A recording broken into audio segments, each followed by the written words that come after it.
Confusion confusion confusion confusion, बहुत बड़ी confusion इस समय चल रही है कि भाई पुराना पढ़ें या नया पढ़ें। Hello friends, welcome to my channel study blog with Shivendra.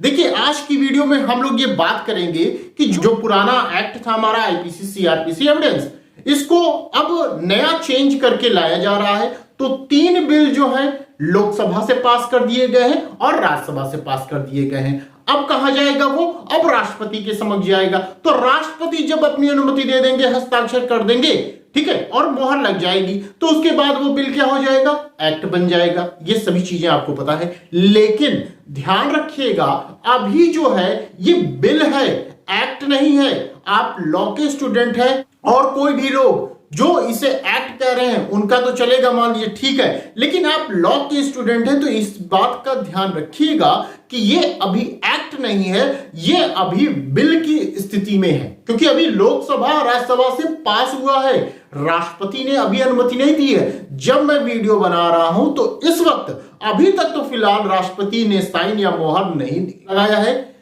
इसलिए अभी तक ये क्या है, बिल ही है। ये ध्यान रखिएगा। आज की वीडियो में हम लोग ये बात करेंगे कि आखिर आपके दो सदन से पास हो चुका है ये बिल, लोकसभा राज्यसभा, राष्ट्रपति महोदय बचे हैं। राष्ट्रपति साइन जैसे ही कर देंगे, मुहर लग जाएगी, उसके बाद क्या हो जाएगा, आपका ये एक्ट बन जाएगा, गजट में पास होके ये एक्ट बन जाएगा। तो अब ये मेन मुद्दा ये फंस रहा है स्टूडेंट्स का कि क्या करना है, पुराना पढ़ना है या नया पढ़ना है। जो आने वाली वैकेंसी है उसके लिए हमें क्या पढ़ना है, हमें क्या पुराना तैयार करना होगा या नया तैयार करना होगा। जो नोट्स बनाए थे हमने उसका क्या होगा, क्या हम उसे बेच दें, जला दें ठंड में, क्या करें हम उसके साथ। ये सभी चीजों का समाधान हम लोग आज की वीडियो में देखेंगे। इसके साथ ही साथ हम ये भी जानेंगे कि जो नया एक्ट हमारा आ रहा है उसमें नई चीजें हमें देखने को क्या मिलेंगी, थोड़ी सी चर्चा हम लोग इस पे भी करेंगे। तो आइए चलिए वीडियो को स्टार्ट करते हैं। देखिए क्या है, 3 न्यू क्रिमिनल बिल्स पार्लियामेंट से पास। 3 बिल आपके पास हो चुके हैं, तो इसी पे चर्चा हम लोगों को करना है। और एक और हेडिंग हमने लिखा था, अब 2024 एग्जाम्स के लिए क्या पढ़ें, तो क्या पढ़ें ये भी मैं आपको बताऊंगा। चलिए देखते हैं। देखिए, ये हमने पेपर की कटिंग आप लोगों के लिए इकट्ठा की है। थोड़ी सी चर्चा हम लोग इस पे कर लेते हैं कि जो नया कानून हमारा आ रहा है तो उसमें हमें नया चीज क्या देखने को मिलेगा। इसके बाद मैं आपको यह बताऊंगा कि आपको पढ़ना क्या है, और यह भी मैं बताऊंगा कि इससे संबंधित आपके क्वेश्चन कहां कहां से बन सकते हैं। यह भी आप तैयार रहिएगा, चाहे नया पढ़ना हो चाहे पुराना पढ़ना हो, ये तो बात की बात ही, लेकिन करंट मुद्दों में आपसे क्वेश्चन क्या क्या पूछा जा सकता है ये भी मैं इस वीडियो में आपको बताऊंगा। चलिए देखते हैं। देखिए क्या लिखा गया, लोकसभा में आपराधिक कानून बिल पारित, मॉब लिंचिंग के लिए अब फांसी। ये कब का है पेपर कटिंग, ये जब लोकसभा से पास हो गया था तब की न्यूज है, लेकिन इसमें कुछ खास चीज है, इंपॉर्टेंट आपके टॉपिक हैं, उसको मैं शेयर करना चाहता हूं आपसे।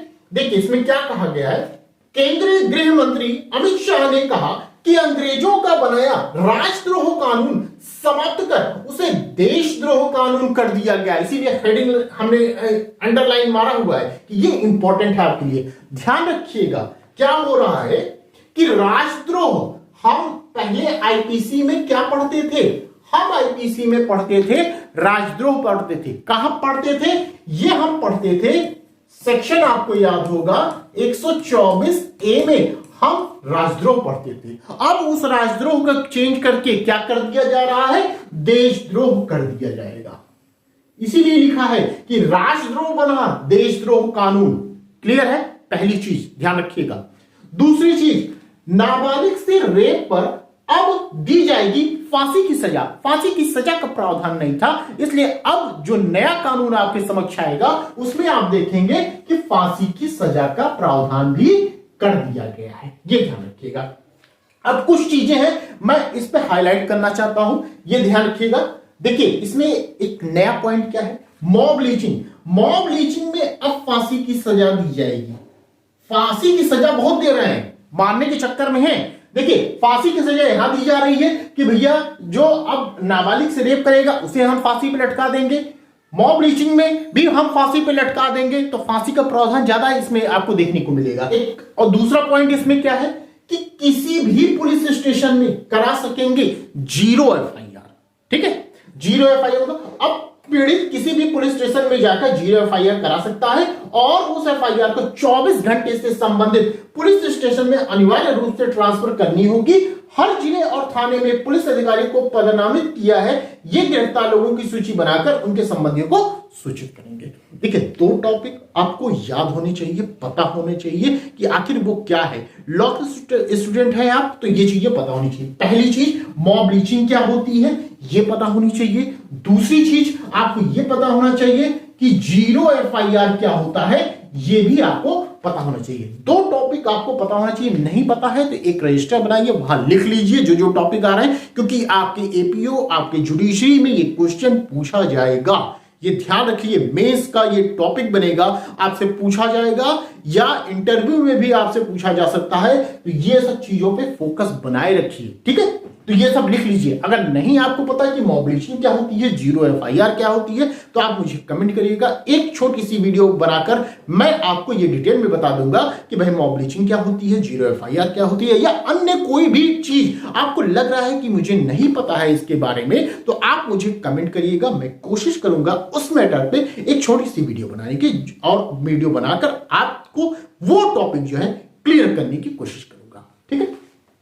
तो मॉब लिंचिंग होगी, जीरो एफआईआर। अब देखिए, कुछ टॉपिक है यहाँ पे, कुछ पॉइंट है, इसको ध्यान में रखिएगा। कहा जा रहा है पुलिस की जवाबदेही तय। यहां पे नया एक्ट बनाकर यहां पे पुलिस की जवाबदेही को क्या कर दिया जा रहा है, तय कर दिया जा रहा है। इसमें क्या क्या पॉइंट है, ये इंपॉर्टेंट है, ये ध्यान रखिएगा।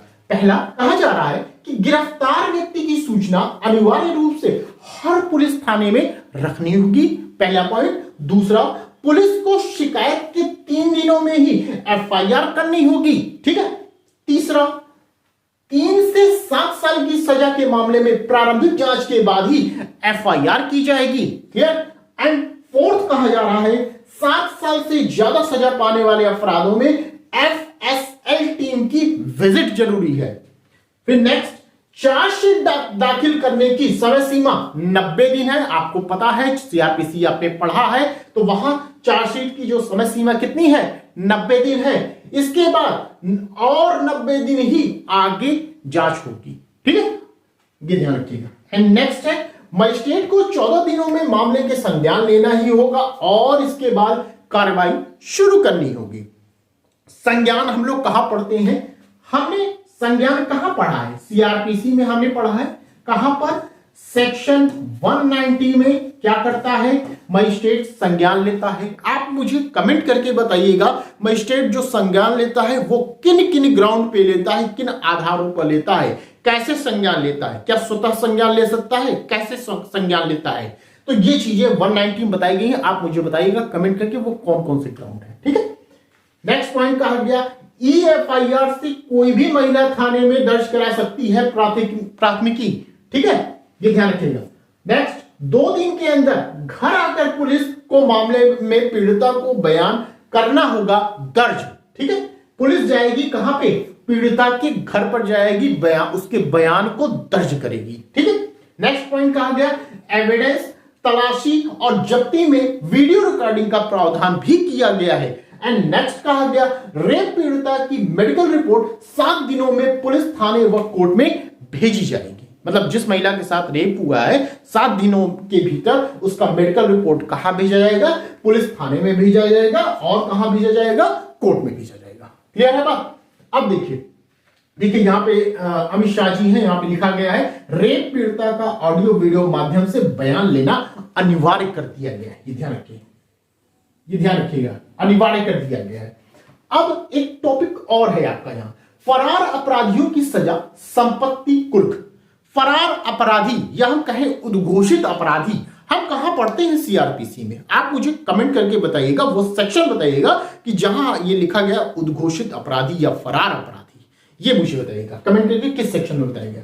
देखिए कहा गया है कि अब क्या हो रहा है कि अब 19 की जगह 120 अपराधों में भगोड़ा घोषित करने का प्रावधान किया गया है। पहले क्या था कि 19 आपका अपराध किए हैं तब भगोड़ा घोषित कर दिया जाता, अब कहा गया 120 अपराधों में भगोड़ा घोषित करने का प्रावधान किया जा रहा है।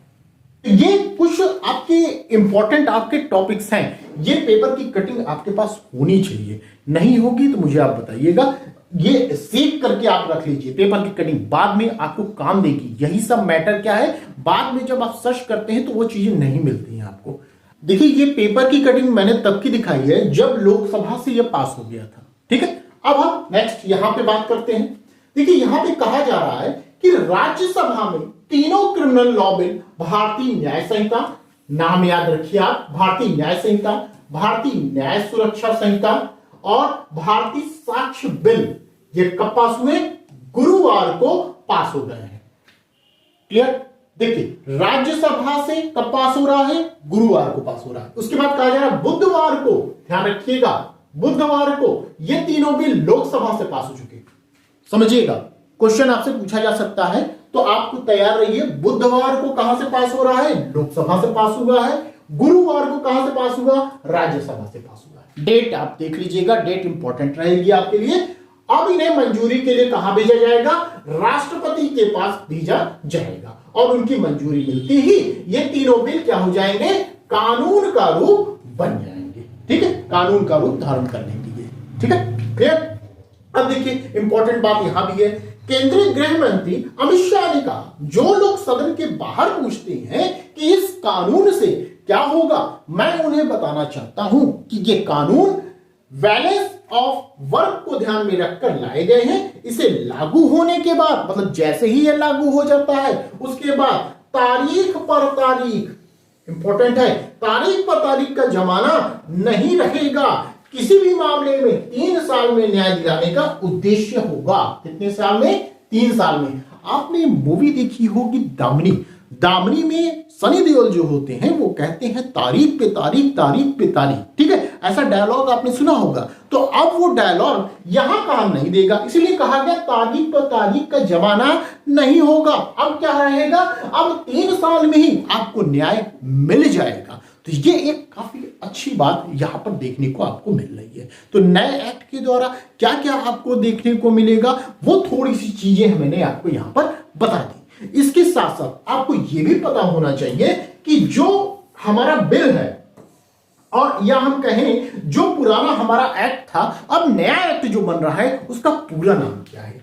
इसलिए मैं आपको ये चीजें बता रहा हूं कि ये आपसे क्वेश्चन एग्जाम में पूछा जा सकता है, चाहे ये नया एक्ट आपके एग्जाम में आए या ना आए, चाहे एक्ट बने या ना बने। चूंकि ये करंट मुद्दा होगा आपका, तो एपीओ हुआ, जुडिशरी हुआ या अन्य किसी भी एग्जाम में आपसे ये क्वेश्चन पूछा जा सकता है कि बताइए जो आईपीसी है, आईपीसी का नया नाम क्या रखा गया है। 4 ऑप्शन दे दिया जाएगा और ऑप्शन ऐसा मिलता जुलता रहेगा जिससे आपको लगेगा कि हाँ याद तो था लेकिन हम भूल रहे हैं। क्योंकि इसलिए भूलेंगे क्योंकि आपने यहां गौर फरमाया ही नहीं। तो प्लीज आप लोग कायदे से नाम याद कर लीजिएगा, क्योंकि एग्जाम में आपसे पूछा जा सकता है। और एग्जाम देने जाइए तो कोई भी कोना ऐसा मत छोड़िए कि जहां से क्वेश्चन आ सकता है और आप याद कर सकते थे और आप याद करके नहीं गए और वहां पे 1 नंबर आप गवा के चले आएंगे। तो ऐसा मत करिए, यहां पे ये चीजें याद करके जाइएगा। जैसे आईपीसी है तो इसका नया नाम क्या हो जाएगा,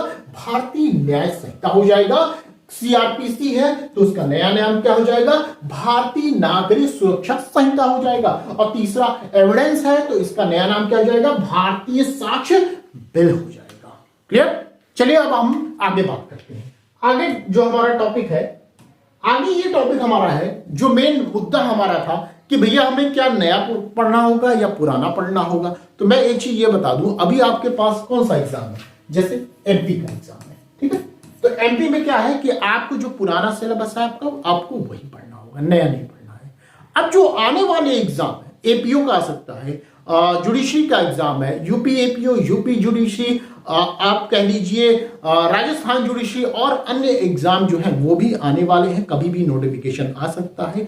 तो इसके लिए अब आपके मन में चल रहा होगा कि भाई क्या पढ़ें, उसमें हम नया पढ़ें या पुराना पढ़ें। तो मैं एक चीज आपको बता दूं कि अभी फिलहाल बिल है, अभी एक्ट बना नहीं है, तो अभी परेशान मत होइए। आपने जो पहले पढ़ रखा है, जैसे मैं आपसे ये कहूं कि आईपीसी का हम ले लेते हैं सेक्शन, मान लीजिए 34 हो, चाहे सेक्शन 149 है, तो क्या 34 का मैटर चेंज हो जाएगा क्या? नहीं होगा। 34 सामान्य आशय कॉमन इंटेंशन की बात करता है, तो इसमें का मैटर नहीं चेंज होगा। हाँ, ये चेंज होगा, आपका जो नंबर है ये चेंज हो सकता है। अब मान लीजिए आप मेंस का नोट्स बना रखे हैं, अब आपको लग रहा है कि भाई मेंस का नोट्स जो है वो बेकार है, उसको जला दें, रद्दी में बेच दें, तो प्लीज ऐसा मत करिएगा। सिर्फ आपको करना क्या है उसमें, यदि आपने पूरा मेंस का लिखा, जैसे 34 हो गया, 149 सामान्य आशय सामान्य उद्देश्य, आपका जो मैटर है वो तो सेम उसी तरह रहेगा। उसमें क्या चेंज होगा, नया एक्ट बन भी जाएगा तो उसमें क्या चेंज हो जाएगा, सिर्फ सेक्शन चेंज होगा, नंबर चेंज होगा, बस। तो और कुछ तो नहीं चेंज होगा ना, मैटर तो वही रहेगा। तो इसलिए आप क्या करिए कि जहां नंबर आपने लिखा है उसको व्हाइट कलर से हाईलाइट कर लीजिए, वहां पे नया जो सेक्शन होगा, जो नया एक्ट बन के आएगा, आप देख लीजिएगा सामान्य आशय को अब नए एक्ट में कहां रखा गया है, तो वहां पे सिर्फ लिख लीजिए बस। और क्या करेंगे, जैसे आप ये मान लीजिए कि एक जैसे ये घर है, घर में कहीं यहां पे खराबी हो गई किसी कोने में, तो क्या हम पूरे घर को नस्तो नाबूद कर देते हैं क्या, गिरा देते हैं क्या? ऐसा नहीं करते ना। जहां खराबी है वहां पे क्या करते हैं, वहां पे हम रिपेयर कराते हैं, मरम्मत कराते हैं, उसको ठीक कराते हैं। ठीक उसी तरह आपका नोट्स है, कहीं कुछ अगर दिक्कत है तो बस उतना पोर्शन में आप उसको सही करा दीजिए, आपका नोट्स जैसे का तैसा रहेगा। टॉपिक आपको वही पढ़ने हैं, आप चाहे बुक रखे हैं, नोट्स रखे हैं, सभी चीजें आप रखे रहिए, वही चीज आपको काम देगी। जो किताबें हैं, किताबें क्या करती हैं, वो चीजें एक्सप्लेन करती हैं। भाई सेक्शन हम मानते हैं चेंज होगा, मगर जो एक्सप्लेनेशन है वो थोड़ी ना चेंज हो जाएगा। जो एक्सप्लेन आपको समझाया गया होगा किताब के माध्यम से, तो वो चीजें नहीं चेंज हो जाएंगी, अंदर का मैटर नहीं चेंज होगा। तो किताबें रखी रहिए, नोट्स रखे रहिए, जब एक्ट बन जाएगा सेक्शन आप खाली सुधार कर लीजिएगा उसमें, बस, और कुछ नहीं करना है।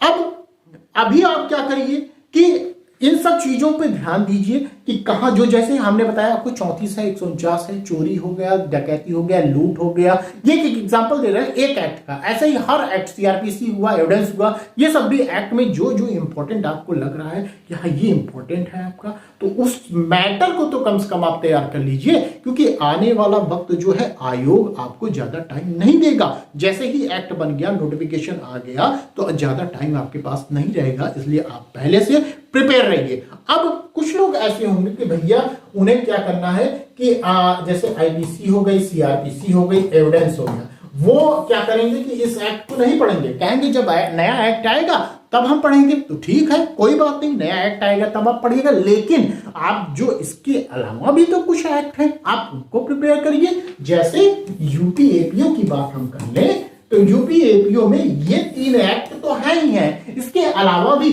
क्या हमें पढ़ना होता है, पुलिस एक्ट पढ़ना होता है, एंड क्या पढ़ना होता है, पुलिस रेगुलेशन पढ़ना होता है। तो ये आप तैयार कर लीजिए, पुलिस एक्ट, पुलिस रेगुलेशन तैयार कर लीजिए, और इसके साथ साथ जीके जीएस जो है वो प्रिपेयर कर लीजिए। आप ये तो कर सकते हैं, तो कम से कम यहां मेहनत कर लीजिए, जब नया एक्ट बन के आएगा तब आप इसको प्रिपेयर कर लीजिएगा।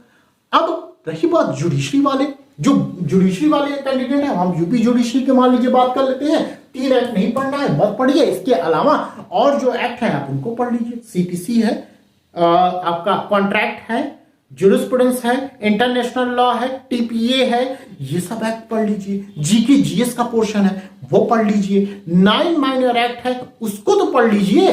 तो कम से कम ये सब चीजें तो आप तैयार किए रहिए, ये तैयार किए रहेंगे तो जो नया एक्ट बन के आएगा उस पर आपको ज्यादा मेहनत नहीं करनी पड़ेगी। इसलिए नहीं करनी पड़ेगी क्योंकि आपने पहले से ही उसे पढ़ रखा है, इसलिए वहां पर ज्यादा मेहनत नहीं करनी पड़ेगी।